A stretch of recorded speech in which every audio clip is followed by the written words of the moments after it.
Welcome back to your channel Tripitak. अभी हम लोग शुरू करने जा रहे हैं ट्रेसिंग चेंजेस थ्रू 1000 ईयर्स। आप लोग खुद बताइए कि ये कौन से चैप्टर है, माने कौन सा चैप्टर है और कौन से क्लास का चैप्टर है।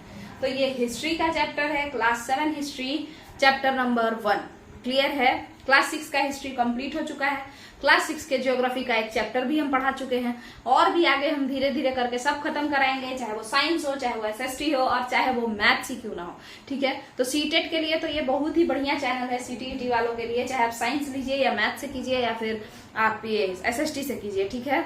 और बाकी सीबीएसई बोर्ड वाले बच्चे भी इससे जुड़े रहे हैं क्योंकि 9, 10 तक हम खुद पढ़ाते हैं, 10th क्लास तक। तो 10th क्लास के बच्चों तक का हमको ख्याल तो रखना ही पड़ेगा। मेरे बच्चे जो है उनका तो वो तो डलाएगा ही साथ के साथ, मगर पहले क्योंकि 6 से शुरू किए हैं, अब धीरे धीरे आगे करते चले जाएंगे। शुरू करें, चलिए समझते हैं। अच्छा, आप लोग को एक और बात बताना है, जो लोग बीपीएससी, क्योंकि देखिए सीटेट में एग्जाम देने के बाद भी बीपीएससी ये सब लेना शुरू कर दिया है ना। तो हम बिहार स्पेशल चला रहे हैं। बिहार स्पेशल में ज्योग्राफी का पहला वीडियो डाला जा चुका है, जिसमें बिहार के गर्भ में, अगर बिहार है तो बिहार किस चट्टान से बना है, उसमें क्या क्या है, कौन कौन से चट्टान है ना। गर्भ मतलब उसके पेट में क्या क्या है, उसके बारे में बात हो चुका है। बिहार की भूगर्भिक संरचना यानी जियोलॉजिकल स्ट्रक्चर ऑफ बिहार के बारे में बात हो चुका है। पहला जो ज्योग्राफी का चैप्टर है हम उसको समझा चुके हैं। आप लोग उसको देखिए। बिहार से रिलेटेड जो भी हो, चाहे वो बीपीएससी वाला ही क्यों ना हो, वो जाके देखे, उसको समझ में आएगा। हमको पूरा उम्मीद है। नहीं समझ में आए तो नीचे कमेंट कर सकते हैं। तरीके के साथ कमेंट कीजिएगा कि आपको कैसा पढ़ना पसंद है। चलिए अब हम लोग शुरू करते हैं। और देखिए फिर से हल्ला शुरू हो गया। 1 सेकेंड रुक जाइए। अरे वो मना कर रहे हैं, मना करेंगे।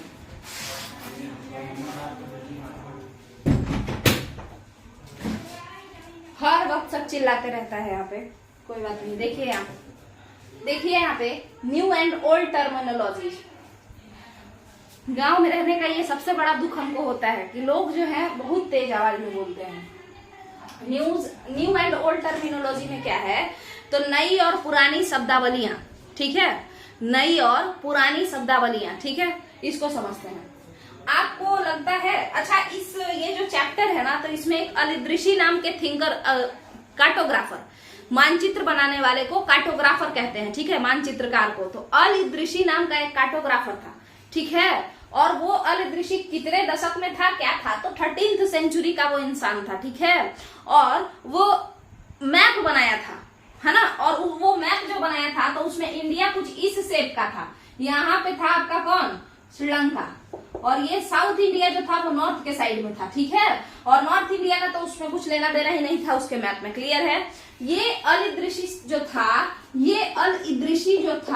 ये कहाँ का निवासी था, ऐसा कभी कभार पूछ देगा आपसे, पूछ देगा तो आप फटाक से बता दीजिएगा कि अ से अलिदृशी और अ से अरब, ये अरब का निवासी था। क्या क्लियर है। ये मैप बनाया करता था, ये अरब का निवासी था। अच्छा, इस मैप में हम लोग देखते हैं कि किनारे वाला जो जगह है, यानी जो बंदरगाह वाला रीजन है, पोर्ट रीजन है, कोस्टल रीजन है, वो सारा बहुत ही डिटेल में एक्सप्लेन था। बट जो अंदर के रीजन थे उसके बारे में उतना डिटेल्ड एक्सप्लेनेशन नहीं था। क्या क्लियर है।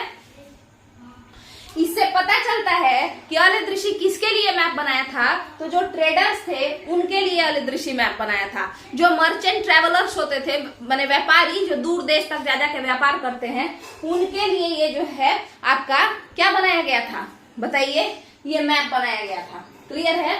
इसके अलावा एक फ्रेंच कार्टोग्राफर था, है ना, एक फ्रेंच कार्टोग्राफर था, वो भी बनाया एक मैप, बट वो उनका नाम नहीं दिया हुआ है। क्लियर है। और ये जो फ्रेंच कार्टोग्राफर थे, ये जो मैप बनाए वो आज के इंडियन मैप से थोड़ा ज्यादा मिलता है, क्योंकि ये तो सीधे उल्टा बना दिया था। क्या क्लियर है। तो एक कहानी इसमें था, तो ये वाला भी डिस्कस कर दिए।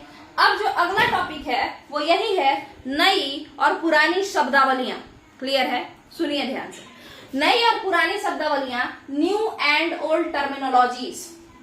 तो आपको यहाँ पे ये समझना है कि पुराने जमाना में किसी को क्या कहते थे और आज के जमाना में उसी शब्द का क्या मतलब है।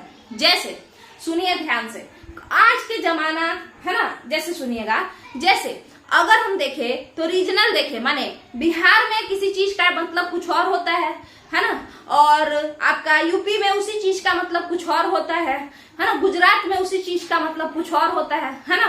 तो कहने रीजनल यानी क्षेत्र के आधार पर सेम ही शब्द का मतलब, सेम ही टर्मिनोलॉजी, सेम ही शब्द का मतलब बदल जाता है। क्लियर है? जैसे भोजपुरी में एक मेरी फ्रेंड थी, रेल करके कुछ बोलो, रेल हो जाए ऐसे करके, ठीक है।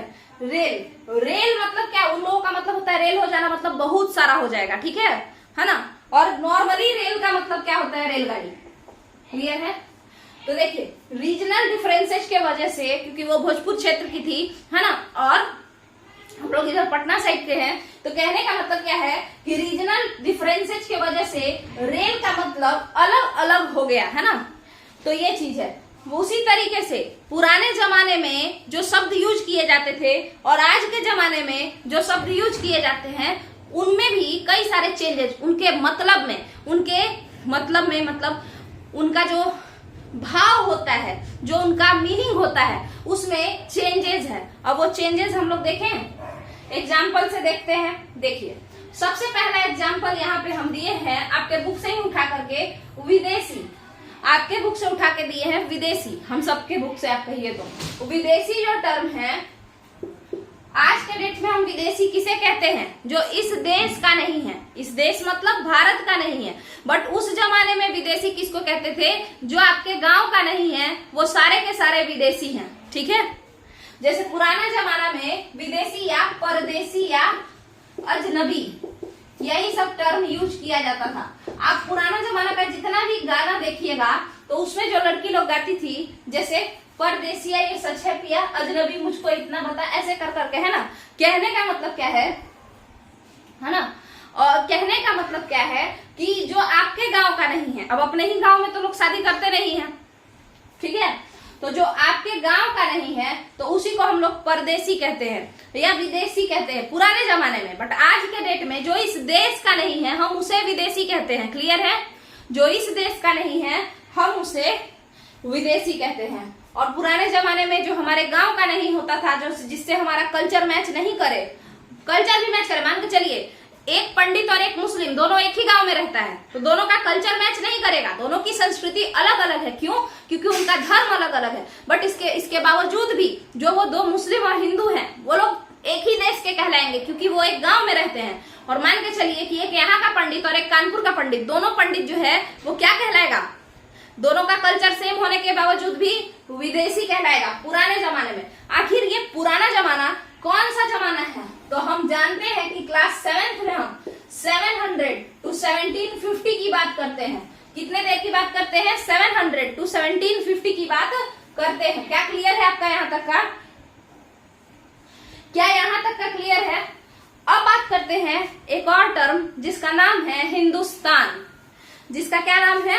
हिंदुस्तान। आपको पता होगा कि हिंदुस्तान शब्द हिंद या हिंडोस, ये सिंधु नदी से आया है। सिंधु यानी इंडस नदी से ये शब्द आया है। ये अरब के निवासियों ने ये टर्म हमें दिया था, ये नाम हमें दिया था। क्या क्लियर है? बट ध्यान से सुनिए, इसका भी अलग अलग नाम हुआ, इसका मतलब अलग अलग हुआ। एक ही हिंदुस्तान शब्द का मतलब अलग अलग लोगों के लिए अलग अलग था। हमको ये समझना है। तो आज के डेट में अगर हम हिंदुस्तान की बात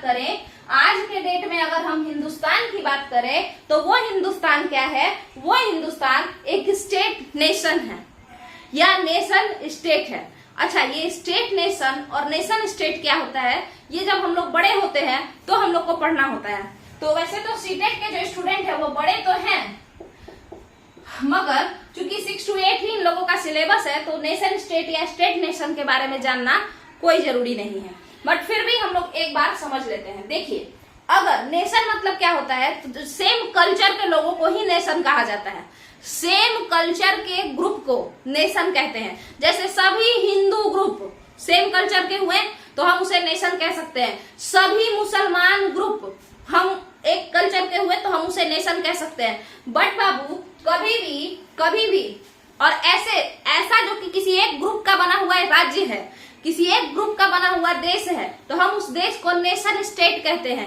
जैसे पाकिस्तान एक नेशन स्टेट है क्योंकि वहां पे आपको पता होगा कि इस्लाम धर्म को ही मेन धर्म बना दिया गया है। धर्म निरपेक्ष वो नहीं है, पंथ निरपेक्ष पाकिस्तान नहीं है। तो पाकिस्तान क्या है?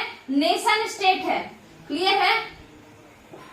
क्यों? क्योंकि हमने कहा कि नेशन क्या होता है, तो नेशन होता है जब कोई एक ही ग्रुप का, एक ही कल्चर का, सेम कल्चर के एक ग्रुप को नेशन कहते हैं, ठीक है। और जब एक ग्रुप सेम कल्चर का, मान के चलिए मुस्लिम कल्चर का एक ग्रुप है, सेम कल्चर का है, तो ऐसा जो है ग्रुप, ये ग्रुप नेशन कहलाता है। और अगर उसमें कोई पॉलिटिकल इन्फ्लुएंस है, जैसे प्रधानमंत्री ये सब उस ग्रुप को चला रहा है, तो हम ऐसे राज्य को नेशन स्टेट कहते हैं। और जहां पे कई सारे ग्रुप यानी कई सारे नेशन मिलजुल के रहते हैं किसी एक स्टेट के अंदर, हम ऐसे राज्य को क्या कहते हैं, स्टेट नेशन कहते हैं। तो आप खुद बताइए, कि क्या ये स्टेट नेशन है या फिर नेशन स्टेट है? क्या इंडिया स्टेट नेशन है या फिर नेशन स्टेट है? इंडिया एक स्टेट नेशन है। क्यों? क्योंकि इंडिया में स्टेट सुप्रीम है, धर्म सुप्रीम नहीं है। इंडिया के लिए कॉन्स्टिट्यूशन सुप्रीम है, ना तो हिंदुइज्म सुप्रीम है, ना ही इस्लाम सुप्रीम है, कुछ भी सुप्रीम नहीं है, ठीक है। यहाँ पे कई सारे कल्चर के ग्रुप एक साथ रहते हैं और कई कल्चर, एक कल्चर का ग्रुप क्या कहलाता है, नेशन। तो ऐसी तरीके से अगर आप देखिए तो हिंदू नेशन, मुस्लिम नेशन और आपका जितना भी सिख नेशन और बाकी जो भी जैन में जितने भी हैं वो सारे एक साथ रहते हैं। इसीलिए इंडिया को आपके बुक में नेशन स्टेट बताया जा रहा है, बट इंडिया एक स्टेट नेशन है, नेशन स्टेट नहीं है। क्लियर है? तो समझते हैं। वैसे तो हम लोग जिस बारे में बात कर रहे हैं वो है हिंदुस्तान। तो आज के डेट में जो हिंदुस्तान टर्म है वो किसके लिए यूज होता है? तो जो आपका भारत है तो उसका जो बाउंड्री है ना, तो वो पूरा का पूरा क्या कहलाता है, हिंदुस्तान कहलाता है। यानी कि हम कह सकते हैं क्या कि अ कंट्री, अभी हिंदुस्तान का मतलब क्या है, एक देश कह सकते हैं। बट यही बात अगर हम कहें कि 13वीं शताब्दी में यानी 13th सेंचुरी में, देखिए सेंचुरी टेंचुरी याद करना थोड़ा आसान मुश्किल होता है, हम इसको ऐसे याद रखते हैं 13th क्लास में, 13th क्लास में। तो याद रखिएगा, क्लास आप बोल रहे हैं बट सेंचुरी की बात कर रहे हैं। तो 13th सेंचुरी यानी 1201 से लेके 1299 1300 तक का समय। क्लियर है? तो ये 13th सेंचुरी में एक इंसान आए थे और एक क्रॉनिकलर थे, माने इतिहासकार थे, ठीक है। उनका नाम था मिन्हाज ए सिराज। उनका नाम क्या था? मिन्हाज ए सिराज। तो वो मिन्हाज ए सिराज वो भी हिंदुस्तान शब्द का, वो मिन्हाज ए सिराज भी हिंदुस्तान टर्म का प्रयोग किए थे। इसको रब करते हैं पहले, इसके बाद बात करते हैं, ठीक है।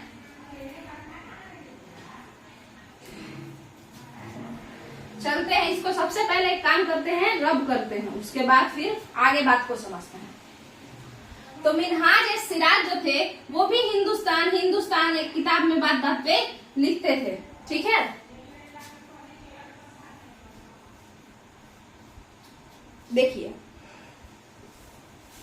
बात बात पे मिन्हाज, 13th सेंचुरी वाले मिन्हाज एक इतिहासकार थे, गुलाम वंश में रहते थे, स्लेव डायनेस्टी में। देखिए तो वो बात बात पे लिखते थे हिंदुस्तान, यही बात बात पे कहते थे। आखिर वो किस हिंदुस्तान की बात कर रहे थे? तो वो किसी क्षेत्र, किसी रीजन, किसी प्लेस की ही बात कर रहे थे। तो क्या वो प्लेस आज का जो हिंदुस्तान है, जितना बड़ा है, जिसमें असम भी है, जिसमें साउथ इंडिया भी है, वो सारा चीज की बात कर रहे थे क्या? वो सारे प्लेस की, उसके अंदर हिंदुस्तान के अंदर क्या मिन्हाज पूरे के पूरे एरिया का बात कर रहे थे? जो आज वाला हिंदुस्तान है क्या उतने बड़े एरिया का बात कर रहे थे? तो नहीं कर रहे थे। तो वो कितने बड़े एरिया का बात कर रहे थे? तो वो केवल पंजाब, हरियाणा और गंगा, यमुना, दोआब की बात कर रहे थे। इतना ही दूर का पंजाब, पीबी, हरियाणा, एचआर और गंगा, यमुना, दोआब की बात कर रहे थे। क्लियर है? ये इतने ही रीजन का बात क्यों कर रहे थे? क्योंकि जिस समय मिन्हाज जो थे, जिस समय मिन्हाज क्रॉनिकलर थे, जिस समय मिन्हाज स्लेव डायनेस्टी के समय जब थे वो, उस समय दिल्ली सल्तनत का जो एरिया था, उस समय दिल्ली सल्तनत का जो पॉलिटिकल बाउंड्री था, जो राजनीतिक क्षेत्र था, वो सिर्फ इतने ही दूर में फैला हुआ था। जैसे जैसे ये एरिया बढ़ता गया, हिंदुस्तान शब्द जो है उतने एरिया के लिए बोला जाने लगा। यानी दिल्ली सल्तनत का जितना भी लंबा एरिया गया वो सारा एरिया हिंदुस्तान कहलाया। क्लियर है? अब समझते हैं। मगर आपको बता दें कि साउथ इंडिया का पूरा पूरा हिस्सा कभी भी हिंदुस्तान के अंदर, ये जो हिंदुस्तान है, ये वाला हिंदुस्तान, मिन्हाज जिसको हिंदुस्तान कहते थे, वो कभी भी साउथ इंडिया का पूरा पूरा हिस्सा उस हिंदुस्तान के अंदर नहीं आया। इसका मतलब क्या हम कह सकते हैं क्या कि आपका जो हिंदुस्तान है वो दिल्ली सल्तनत के पॉलिटिकल बाउंड्री को बताता था, चाहे दिल्ली सल्तनत कितना भी बड़ा हो जाए उसी को बताता था क्या, एक रीजन को बताता था, एक क्षेत्र को बताता था। उस जमाने वाले हिंदुस्तान की बात कर रहे हैं। इस जमाना वाला हिंदुस्तान, ये हिंदुस्तान तो आपको पता ही है, कश्मीर टू कन्याकुमारी है ना, और किबिथु अरुणाचल प्रदेश से लेकर के गुजरात है ना, गुहार मोती कच्छ गुजरात तक, तो वो चीज है। अब आपके मन में एक और टेंशन, आखिर ये गंगा यमुना दो आब क्या है? तो दो नदी, आब मतलब नदी होता है, पारसी भाषा में आब नदी को आब कहते हैं, ठीक है, फारसी में। और गंगा यमुना के बीच का जो रीजन है वो सारा का सारा ये लोग हड़प लिया था। तो पंजाब हरियाणा तो हड़पा ही था, उसके अलावा गंगा यमुना के बीच का रीजन। गंगा कहाँ से निकलती है? उत्तराखंड से, यूके माने उत्तराखंड यहाँ पे। उसके बाद बताइए कहाँ जाती है? उत्तर प्रदेश, फिर बिहार, फिर और बताइए वेस्ट बंगाल, और उसके बाद तो सीधे पानी में चली जाती है। तो आप खुद बताइए कि मिन्हाज के हिंदुस्तान में कौन कौन सा स्टेट था? तो number 1 state Punjab, number 2 state Haryana, number 3 state Uttarakhand, number 4 state Uttar Pradesh, number 5 state Bihar, number 6 state West Bengal. तो कुल और कुल कितने थे? टोटल के टोटल 6 स्टेट थे जो starting period of slave dynasty में मुगल दिल्ली सल्तनत के पार्ट थे। और उन्हीं 6 राज्यों को, उन्हीं 6 इलाकों को हम लोग हिंदुस्तान कहते थे। और हम लोग ऐसा क्यों कहते हैं? क्योंकि मिन्हाज ऐसा कहते थे। क्लियर है? हिंदुस्तान ऑफ मिन्हाज क्लियर है? 13th सेंचुरी का हिंदुस्तान क्लियर होगा मेरे हिसाब से। अब आगे चलते हैं। अब बात करेंगे, एक और इंसान है, उनका बाबर नाम है। और ये बाबर कौन है आपको अच्छे से पता है ना? ये बाबर कौन है? ये कौन नहीं जानता है बाबर के बारे में, है ना? तो हम लोग बाबर को देखेंगे, समझने का कोशिश करेंगे। नहीं समझ में आए तो नीचे कमेंट भी करेंगे, समझ में आए तो कमेंट करके बढ़ाई भी करेंगे, और वीडियो को लाइक भी करेंगे, चैनल को सब्सक्राइब भी करेंगे। ठीक है, सारा प्रचार हो गया, पढ़ाते हैं आगे। रुक जाइए 2 मिनट। चलिए, बाबर का हिंदुस्तान। बाबर किसको कहता था? बाबर अपने बुक तुजुके बाबरी में, तुजुके बाबरी बाबर का आत्मकथा है, मतलब ऑटोबायोग्राफी है जो बाबर लिखे थे, तुजुके बाबरी। ये तुर्की भाषा में लिखा गया था, तुर्क भाषा में, ठीक है। बाद में फारसी भाषा में इसका ट्रांसलेशन करवाया अकबर। और अकबर किससे ट्रांसलेशन करवाया? अब्दुल रहीम खाने खाना से। और उस तुजुके बाबरी का नाम रखवा दिया बाबर नामा। तो कहीं पे आपको लिखा रहेगा कि भाई बाबर नामा में बाबर हिंदुस्तान का चर्चा किया था। अच्छा, कहीं पे लिखा रहेगा कि तुजुके बाबरी में बाबर, तुजुके बाबरी में बाबर हिंदुस्तान का चर्चा किया था। आखिर वो किस हिंदुस्तान की बात कर रहा था? वो हिंदुस्तान क्या कहना चाह रहा था, मतलब उसके अकॉर्डिंग हिंदुस्तान का मतलब क्या होता है।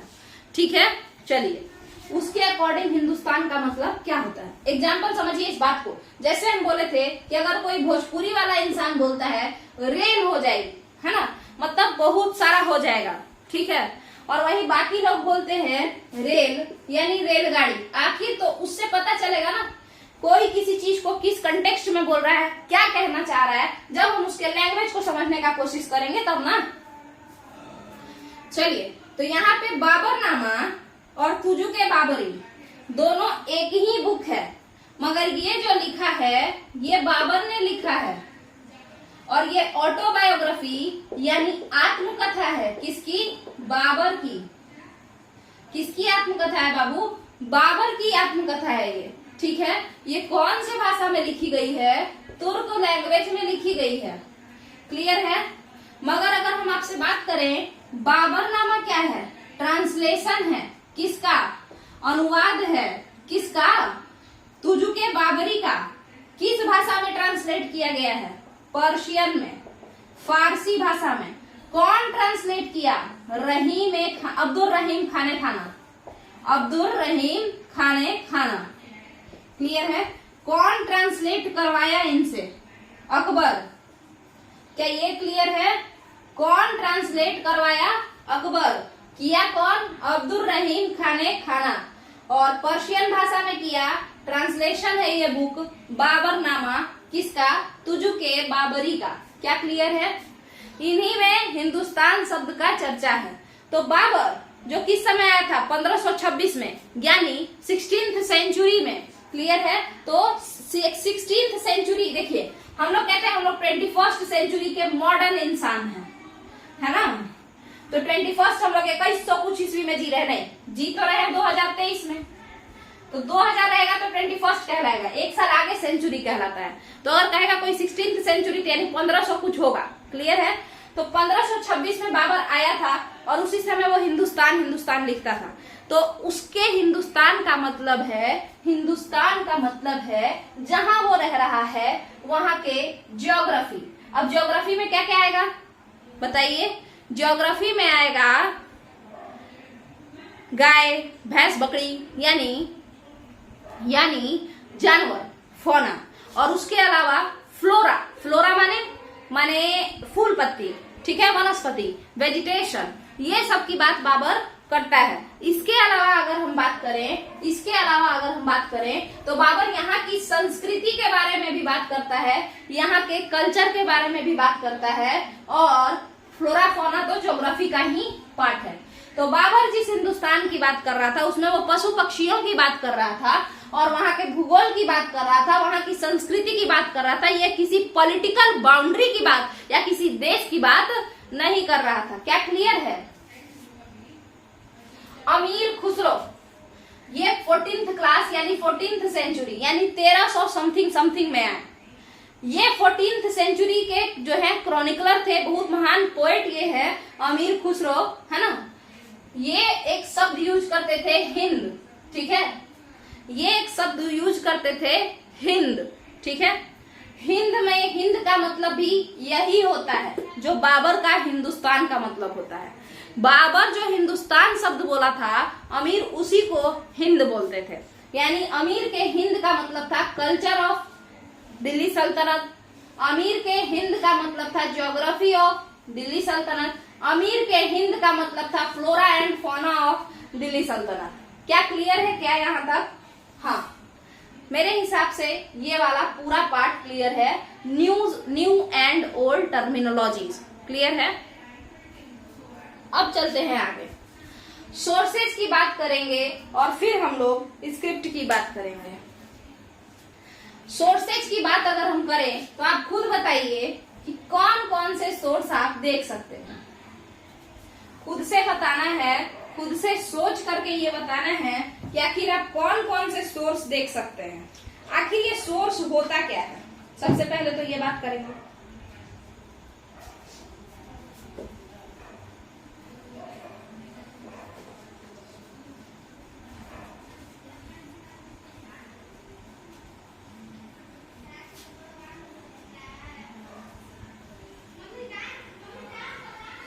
देखिए, सबसे पहले हम लोग सोर्सेज की बात जब करेंगे, ये भीग गया है, 2 मिनट रुक जाइए, तो बताते हैं कि सोर्स क्या होता है। सबसे पहले यही बताना पड़ेगा ना कि सोर्स क्या होता है। हाँ, सोर्स सुनिए, अगर आपको किसी के बारे में जानना है तो जिसके बारे में आपको जानना है और जिसके थ्रू आपको पता चला है, मान के चलिए हमको किसी मिठाई के बारे में जानना है तो हमको कोई हलवाई बताया है, तो हलवाई मेरे लिए सोर्स का काम किया कि हाँ ये मिठाई वैसे बनता है। क्लियर है ये बात? सोर्स कौन होता है? तो जिससे हम किसी के बारे में आसानी से पता कर लेते हैं, वो सारा चीज सोर्स कहलाता है, स्रोत कहलाता है। क्या क्लियर है क्या यहाँ तक का? तो आगे बढ़ते हैं। तो आखिर दिल्ली सल्तनत के बारे में, दिल्ली सल्तनत केवल मत कहिए, 700 से लेकर के और 1750 तक के बारे में हम लोग किन किन चीजों से पता कर सकते हैं। तो उस जमाने में जो सिक्के ढाले गए, क्या हम उनको देख करके नहीं पता कर सकते हैं क्या कि उस जमाने में क्या चल रहा था? जैसे जहांगीर के समय में जो सिक्का था उसमें नूर जहां के बारे में भी कुछ कुछ लिखा रहता था और दोनों का फोटो सिक्का पे आता था। तो क्या आपको इससे नहीं पता चला कि जहांगीर जो है वो नूर जहां का कुछ ज्यादा ही फैन था, है ना, और या नूर जहां का बहुत ज्यादा वर्चस्व था, है ना। तो उसी तरीके से इसके बाद हम लोग शिलालेख एडिक्ट, पत्थर पे जो लिखा रहता है उससे, तो एडिक्ट से जान सकते हैं, उस पत्थर को देख के जिसपे कुछ लिखा हुआ है तो हम उसको पढ़ के भी समझ सकते हैं, वो भी हमारे लिए इंफॉर्मेशन है, सोर्स है। क्लियर है। आर्किटेक्चर मतलब स्थापत्य कला, माने बिल्डिंग वगैरह देख करके हम जान सकते हैं कि उस जमाने के लोग कैसा बिल्डिंग बनाते थे और किस किस तरीके का। जैसे अगर आप देखें तो एंशिएंट इंडिया में मंदिर बहुत ज्यादा बना, तो इसको देख के आप बता सकते हैं कि वो लोग हिंदुइज्म ज्यादा मानते थे। जबकि मेडाइवल इंडिया में आपका ज्यादा क्या बना है, तो वो बना है, खुद बताइए, मस्जिद वगैरह ज्यादा बना है। तो आप देख के बता सकते हैं कि उस समय जो रूलर थे वो लोग क्या थे, मुस्लिम इस्लाम को ज्यादा फॉलो करते थे। स्कल्पचर देख के, यानी कि मूर्ति को देख के आप समझ सकते हैं किसी का कल्चर कैसा रहा होगा, किसी का माइंडसेट कैसा रहा होगा। जैसे मान के चलिए अगर कोई देवी देवताओं का ही हर वक्त पिक्चर बनवा रहा है, किसी भी देवी देवता का, किसी भी धर्म के, यानी वो रिलीजियस माइंडसेट का है।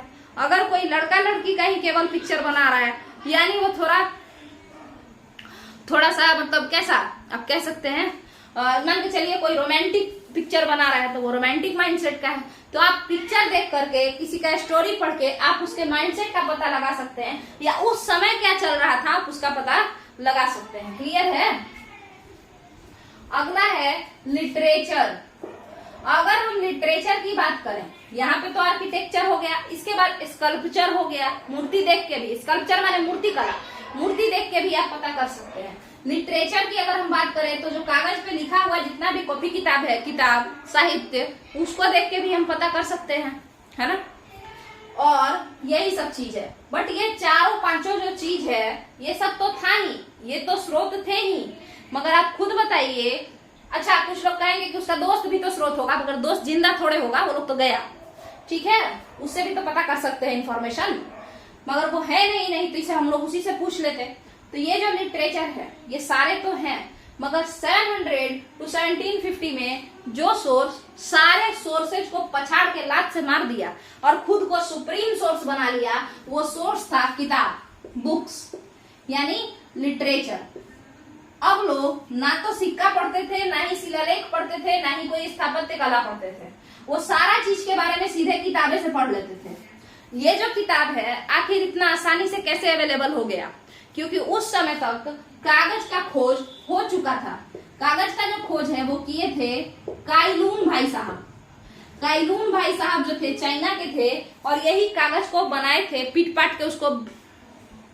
कागज कैसे बनता है ये हम लोग अलग से समझ लेते हैं। देखिए, पूरा कचरा जो है, पुराना कपड़ा, पुराना कुछ भी, वो सबको कुट कुट के एकदम कुट्टी कुट्टी काट देना, है ना, और उस कुट्टी कुट्टी काट के और सारे को पानी में डाल देना, ठीक है। उसके बाद जब वो पूरा पानी में एकदम ये हो जाए, पिघल जाए वैसे, है ना, एकदम सड़ा हुआ जैसा, तो उसके बाद उसको उठा करके ऐसे ऐसे गाड़ना है उसको, ठीक है। और उसके बाद क्या करना है भाई, तो उसके बाद उसको सुखा देना है, पीट पीट के उसके बाद सीट जैसा बना देना है। और इसी तरीके से कागज बनाए थे काइलून ऑफ चाइना।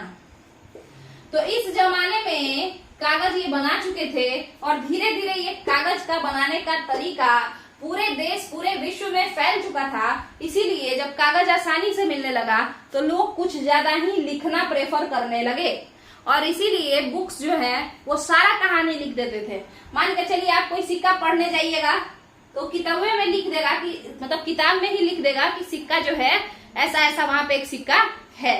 क्लियर है। जैसे देखिए आपको बताते हैं, एक इंस्क्रिप्शन है जोगलथम्बी इंस्क्रिप्शन। जोगलथम्बी इंस्क्रिप्शन जो है वो मतलब जोगलथम्बी में एक कॉइन है, सिक्का। तो वहां पे क्या है, वहां पे हम लोग देखते हैं वो गौतमी पुत्र का है, गौतमी पुत्र बालाश्री, है ना। तो गौतमी बालाश्री का लड़का है गौतमी पुत्र सतकर्णी, तो उसका है। तो उसमें ना वो कुछ कुछ सिक्का में लिखवाया था। तो अब वो या तो आप सिक्का पढ़िए, या तो कोई किताब लिखा है जैसे एनसीईआरटी, तो उसमें हम पढ़ लिए, तो हम तो देखने नहीं गए सिक्का को, हम तो बस किताब में पढ़े कि एक सिक्का है जो कि लिखा हुआ है। तो उसी तरीके से कोई भी चीज जो होता था वो सब किताब में क्रॉनिकलर्स, हिस्टोरियंस लिख देते थे। क्लियर है? तो इसीलिए बाबू यहाँ पे पेपर यानी लिटरेचर धीरे धीरे अपना इंपॉर्टेंस बढ़ाने लगा। क्लियर है? और हम लोग किसी भी इंफॉर्मेशन को लेने के लिए, सोर्स मतलब कुछ नहीं होता है, जो चीज इंफॉर्मेशन दे वही सोर्स है। तो हम लोग इंफॉर्मेशन को लेने के लिए केवल और केवल लिटरेरी सोर्सेज का ज्यादा यूज करने लगे। बट इसमें भी प्रॉब्लम होता था। क्या क्या प्रॉब्लम होता था इसको समझते हैं। देखिए, मान के चलिए कि कोई ए पर्सन है, ए पर्सन एक किताब लिखा। अब एक किताब ए पर्सन लिखा है, मगर आप खुद बताइए कि क्या ये किताब सबको मिल जाएगा? क्या किताब तो एक ही है।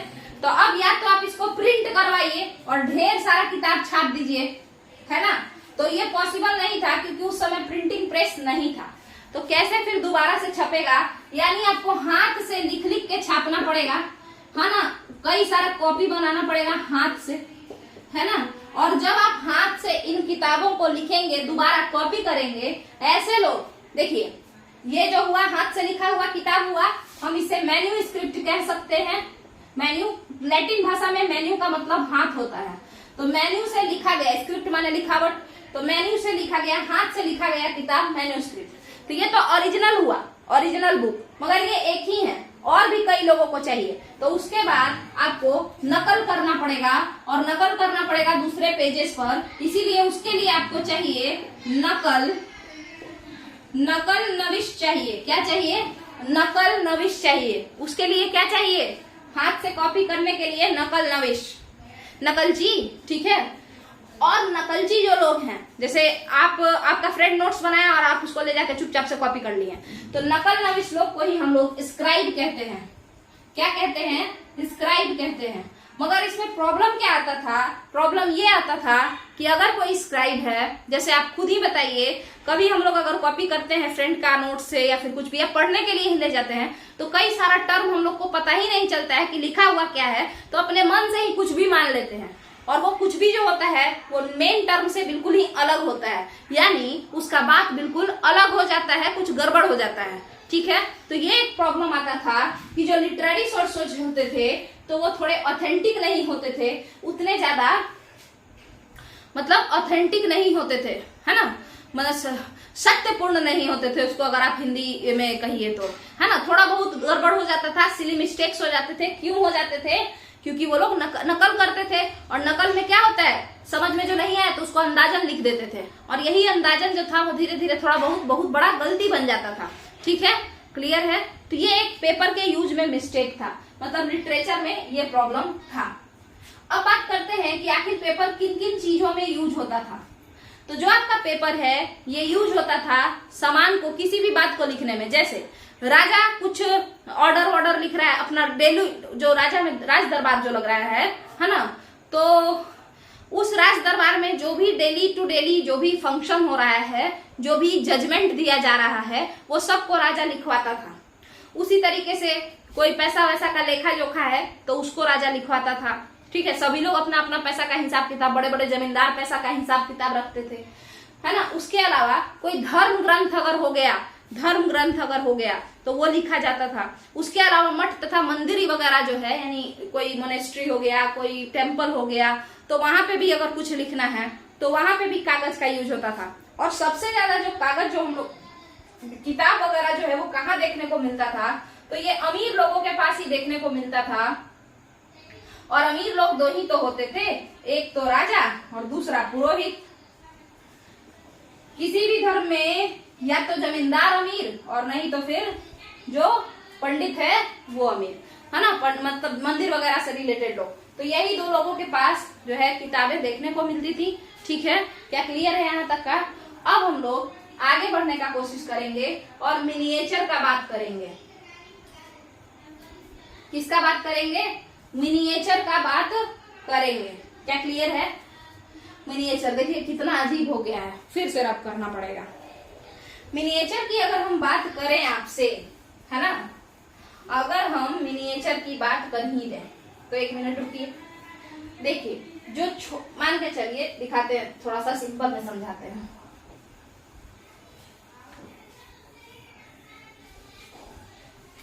मिनिएचर क्या होता है ना, ये पहले समझेंगे, उसके बाद बात करेंगे।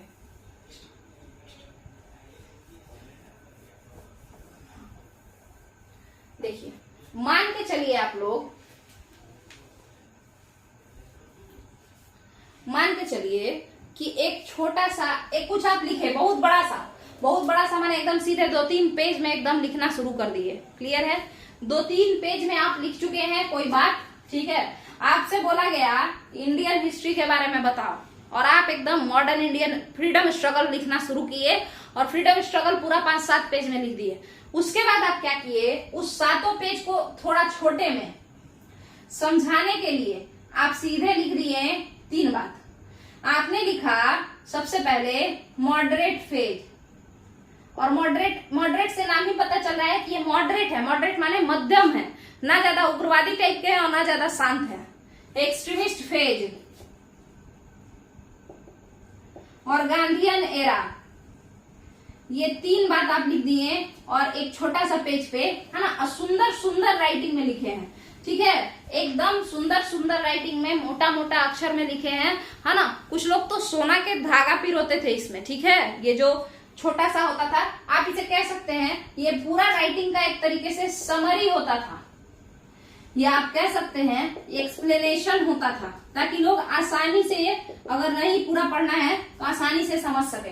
तो ये जो छोटा पेज पर, सुंदर पेज पर, कुछ लोग तो सोना के धागा से उसको कढ़ाई करके लिखते थे, तो ये जो सुंदर पेज पे सुंदर सा लिखा होता था, हम इसे ही मिनिएचर कहते हैं, लघु पृष्ठ कहते हैं। क्या क्लियर है? ये बड़े इस पे साटा हुआ होता था, मतलब बड़ा सा पेज है ना, जिससे से हम लिखे, तो उसमें छोटा सा साटा हुआ होता था, नोट में देके कुछ अगर समझाना हुआ तो। क्लियर है? तो ये यही था लघु चित्र। इसका यूज क्या होता था? एक्सप्लेन करने के लिए, किसी बात को पॉइंट करने के लिए, नोट करने के लिए। ये वाला इंपॉर्टेंट है। बीच में अगर कोई ऐसा शब्द आ गया तो वहीं पे उसको समझाने के लिए साइड में नोट दे दिए इस तरीके से, एक छोटे पेज में। ये क्लियर है? ये जो मिनिएचर है, बाद में ये इतना सुंदर था, इतना सुंदर दिखता था कि अमीर लोग कौन होते थे? या तो राजा, अब राजा किसी भी धर्म का, या पंडित यानी पुरोहित किसी भी धर्म का, यही दोनों का तो वर्चस्व था। राजा और एक जमींदार भी आप ले लीजिए, व्यापारी जमींदार, है ना, ये सब लोग, तो ये सारे लोग जो थे वो अमीर थे। इन्हीं के पास तो बुक्स होते थे, है ना, इन्हीं के पास बुक्स ज्यादा होते थे। तो ये लोग क्या किए, उसमें से जैसे जो छोटा पेज होता था ना किताब का, सुंदर, ये लोग उखाड़ के बेचना भी शुरू किए थे। खासकर व्यापारी, अमीर व्यापारी लोग उस मिनिएचर को महंगा दाम पे बेचने लगे थे, ठीक है। और कुछ लोग तो गिफ्ट में भी देते थे। मान के चलिए एक राजा हुए और उनके पास एक बुक है और उसमें एक बड़ा सुंदर सा मिनिएचर सटा हुआ है, और वो अपने दोस्त राजा को दिए बुक पढ़ने के लिए, और दोस्त राजा बोला कि ये मिनिएचर बड़ा सुंदर है, तो ये राजा ए राजा बी को ये मिनिएचर फाड़ के गिफ्ट कर देते थे। क्लियर है? लोग मिनिएचर को सजाने के लिए किताबों से फाड़ने लगे थे। यही सब इसका यूज था। यूज क्या था? समझने के लिए, कोई हार्ड सा टॉपिक है उसको आसानी से समझने के लिए ही मिनिएचर का यूज होता था। अब बात करते हैं स्क्रिप्ट के बारे में। ये स्क्रिप्ट क्या होता है समझते हैं। आप खुद बताइए, सभी को पता होगा ये बात, मगर फिर भी हम लोग देखेंगे थोड़ा सा।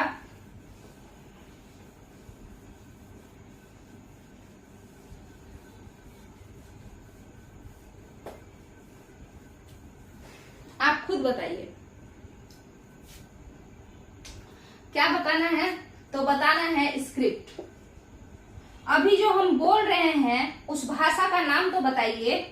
तो लैंग्वेज का नाम है हिंदी। जो अभी हम बोल रहे हैं वो भाषा कौन है? तो भाषा का नाम है हिंदी। क्लियर है? मगर ये जो हम लिख रहे हैं, ये तरीका जो हम लिख रहे हैं, लिपापोती करना ऐसे ऐसे, तो ये जो लिख रहे हैं, आखिर इसे तो हम भाषा नहीं कह सकते, क्योंकि भाषा तो बोली जाने वाली चीज है ना, कम्युनिकेशन का चीज है, और ये तो हम लिख रहे हैं, यानी ये भाषा तो नहीं है। तो ये क्या है? हम क्योंकि ये लिख रहे हैं इसीलिए हम इसे लिपि कहते हैं। क्लियर है? लिपि, लिपापोती बोलते हैं, लिपापोती कर दिया है खाली, तो लिपि कहते हैं। क्लियर है?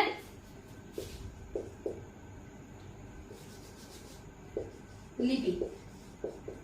हम इसे क्या कहते हैं? लिपि कहते हैं। क्लियर है? ये भाषा जो है, ये भाषा है जो हम बोल रहे हैं, और ये जो लिखावट है ये लिपि है। अब एग्जाम्पल में समझिए।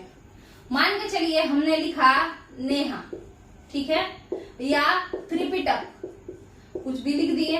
क्लियर है? ये कौन से भाषा में है? तो हिंदी में है, बट इस भाषा की लिपि क्या है? देवनागरी। क्लियर है? उसी तरीके से फिर से हमने लिखा नेहा या फिर त्रिपिटक। अगर हम ये भाषा की बात करें तो ये भाषा कौन सी है?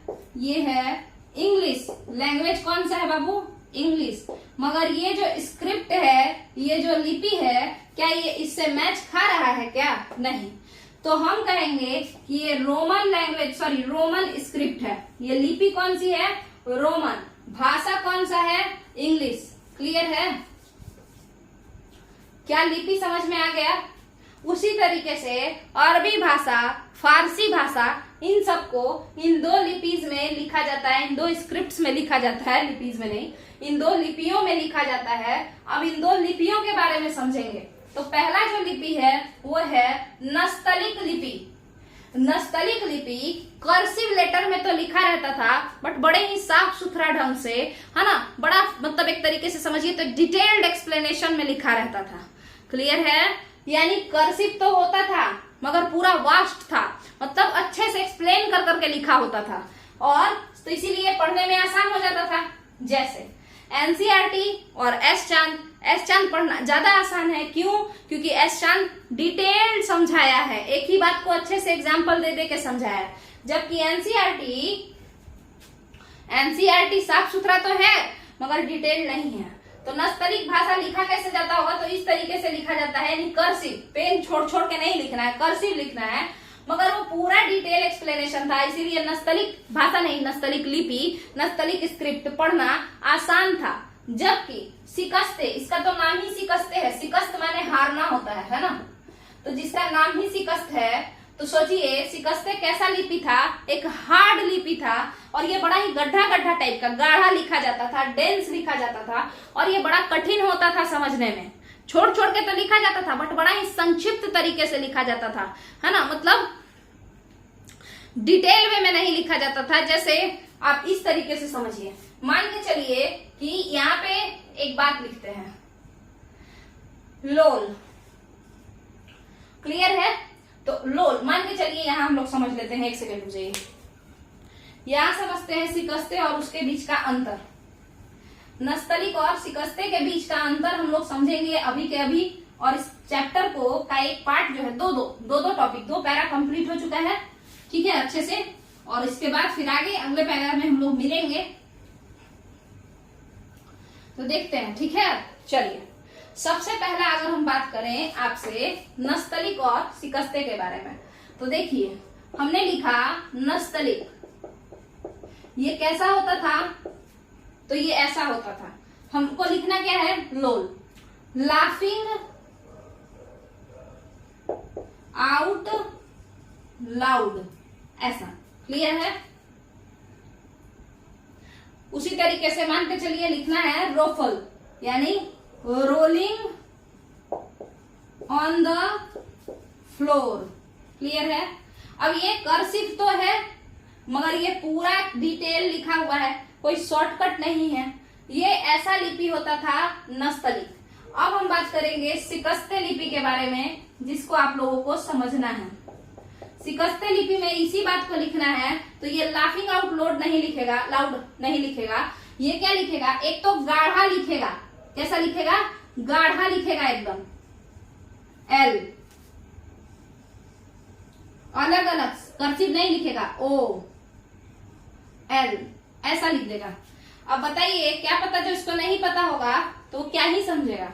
ठीक है, मेरे साथ ऐसा एक बार हुआ, मेरी एक फ्रेंड मैसेज करती थी KKRH, है ना, जब भी उसको टाइम मिलता था तो वो मैसेज करती थी KKRH। तो हम सोचते थे कर ये क्या मैसेज है, हमको कुछ समझ ही में नहीं आता था। बाद में पता चला कि KKRH का मतलब होता है क्या कर रही हो। ठीक है, चलिए आगे समझते हैं। उसी तरीके से शिकस्ते को अगर रोलिंग ऑन द फ्लोर ये लिखना है, तो रोलिंग ऑन द फ्लोर के लिए ये पूरा नहीं लिख के पहले तो गाढ़ा लिखेगा, अलग अलग लिखेगा और कुछ शॉर्टकट लिखेगा, संक्षिप्त लिखेगा, रफल। तो इसी तरीके से सिकस्ते लिपि पढ़ना आसान नहीं था, कॉम्प्लेक्स टू स्टडी है, जबकि नस्तलिक लिपि आराम से पढ़ा जा सकता है, जबकि ये कर्सिव में लिखा गया है बट डिटेल लिखा गया है।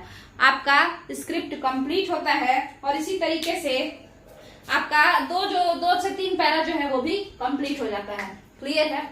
तो 7th के हिस्ट्री को कंप्लीट करने के लिए ही नहीं, पूरा का पूरा 10th तक का जो भी है नहीं, 8 तक का मैथ, 10 तक का साइंस SST, पूरा जितना भी है वो सारा हम लोग कंप्लीट करेंगे। इसके बाद हम इन्वायरमेंटल स्टडी जो आता है आपका 1 to 5, हम उसको भी देख लेंगे। 3 to 5 है लगभग, तो उसको भी बाद में देखेंगे, अभी तो बहुत सारा कराना है। इसके अलावा बिहार जीके भी कराएंगे, लूसेंट भी कराएंगे। अब अकेले इंसान हम क्या क्या ही करवाते रहे, और टाइम भी बहुत कम रहता है और गर्मी के वजह से भी नहीं करवा पाते हैं, क्योंकि यहाँ पे वही प्रॉब्लम है, AC नहीं है, ठीक है, और फैन चलाओ तो बहुत हल्ला होता है, और ऐसा कुत्ता उत्ता भी हल्ला करते ही रहता है। चलिए जो भी है सारा प्रॉब्लम तो है, मगर फिर भी बनाना तो है ही। तो आप लोगों को जिसको भी देखना है अच्छे से, अगर समझ में आ रहा है तो आप इस चैनल से जुड़ जाइए। इसमें बहुत सारा कंटेंट एक के बाद एक लगातार हम लोग डालते चले जाएंगे, और जब मेरे पास इतना रिसोर्स हो जाएगा चाहे जैसे भी, तो हम एक स्मार्ट बोर्ड खरीदेंगे और उसके बाद हम क्वेश्चन वगैरह भी करवाएंगे, चाहे वो किसी भी सब्जेक्ट से रिलेटेड हो, सीटेट वाला हो या फिर BPSC यानी कॉम्पिटिटिव एग्जाम का हो, या फिर आपका 9th-10th का क्वेश्चन आंसर हो, वो भी करवा देंगे। मगर उसके लिए हमको सबसे पहले स्मार्ट बोर्ड चाहिए, क्योंकि आपको पता है क्वेश्चन कराने के लिए पूरा बोर्ड बहुत ही छोटा पड़ जाएगा ये। क्लियर है? चलिए, तो अगर आपको वीडियो पसंद आया तो वीडियो को लाइक कीजिए, वीडियो को शेयर कीजिए, चैनल को सब्सक्राइब कीजिए। चलिए, थैंक यू।